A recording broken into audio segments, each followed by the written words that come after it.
Assalamualaikum warahmatullahi wabarakatuh. Perkenalkan, nama saya Siti Faiza. Di sini saya akan menjelaskan standar audit SA 260 tentang komunikasi dengan pihak yang bertanggung jawab atas tata kelola.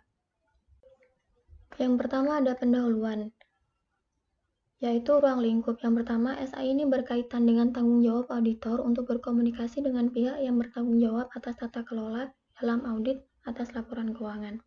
Yang kedua, SA ini ditulis dalam konteks audit atas laporan keuangan, namun juga dapat diterapkan diadaptasi seperlunya sesuai dengan kondisi atas informasi keuangan historis lainnya ketika pihak yang bertanggung jawab atas tata kelola memiliki tanggung jawab untuk mengawasi penyusunan informasi keuangan historis lainnya.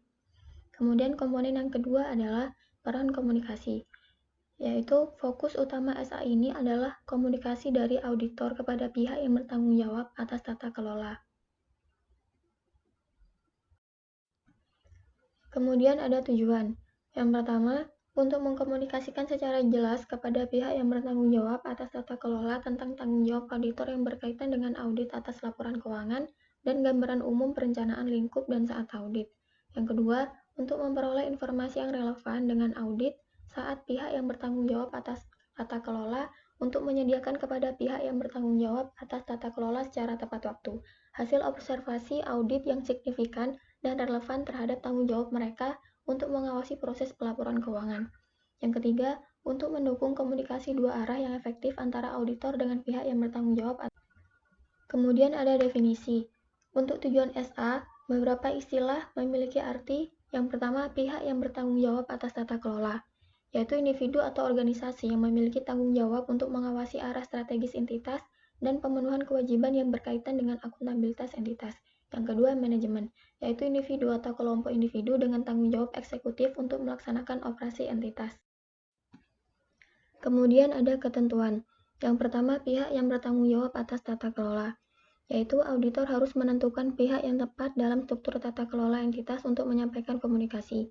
Elemen yang pertama adalah komunikasi dengan suatu grup pihak yang bertanggung jawab atas tata kelola, yaitu jika auditor berkomunikasi dengan subgrup pihak yang bertanggung jawab atas tata kelola, misalnya komite audit atau individu. Auditor harus menentukan apakah auditor juga perlu untuk berkomunikasi dengan badan tata kelola. Kemudian elemen yang kedua adalah jika seluruh pihak yang bertanggung jawab atas tata kelola dilibatkan dalam pengelolaan entitas, yaitu dalam beberapa kasus, semua pihak yang bertanggung jawab atas tata kelola dilibatkan dalam pengelolaan entitas. Misalnya suatu entitas kecil di mana pemilik tunggal mengelola entitas tersebut dan tidak ada individu lain yang memiliki peran tata kelola. Kemudian yang kedua ada hal-hal yang perlu dikomunikasikan. Elemen yang pertama adalah tanggung jawab auditor berkaitan dengan audit atas laporan keuangan, yaitu auditor harus mengkomunikasikan kepada pihak yang bertanggung jawab atas tata kelola tentang tanggung jawab auditor yang berkaitan dengan audit atas laporan keuangan. Elemen yang kedua adalah ruang lingkup dan saat yang direncanakan atas audit, yaitu auditor harus mengkomunikasikan kepada pihak yang bertanggung jawab atas tata kelola tentang gambaran umum ruang lingkup dan saat yang direncanakan atas audit. Kemudian elemen yang ketiga adalah temuan signifikan dari audit, yaitu auditor harus mengkomunikasikan kepada pihak yang bertanggung jawab atas tata kelola. Kemudian yang ketiga adalah proses komunikasi. Elemen pertama adalah membentuk suatu proses komunikasi, yaitu auditor harus mengkomunikasikan kepada pihak yang bertanggung jawab atas tata kelola bentuk, saat, dan materi umum yang diharapkan dari komunikasi. Elemen selanjutnya adalah bentuk komunikasi, yaitu auditor harus melakukan komunikasi secara tertulis kepada pihak yang bertanggung jawab atas tata kelola tentang temuan signifikan selama audit jika menurut pertimbangan profesional audit komunikasi secara lisan tidak cukup. Kemudian auditor harus melakukan komunikasi secara tertulis kepada pihak yang bertanggung jawab atas tata kelola tentang independensi auditor ketika disyaratkan.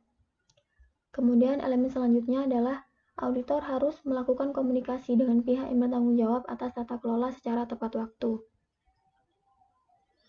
Kemudian ada dokumentasi, yaitu jika hal-hal yang disyaratkan untuk dikomunikasikan dalam SA ini dilakukan secara lisan, auditor harus memasukkan hal tersebut dalam dokumentasi audit dan kapan serta kepada siapa hal tersebut dikomunikasikan. Sekian, terima kasih. Semoga membantu.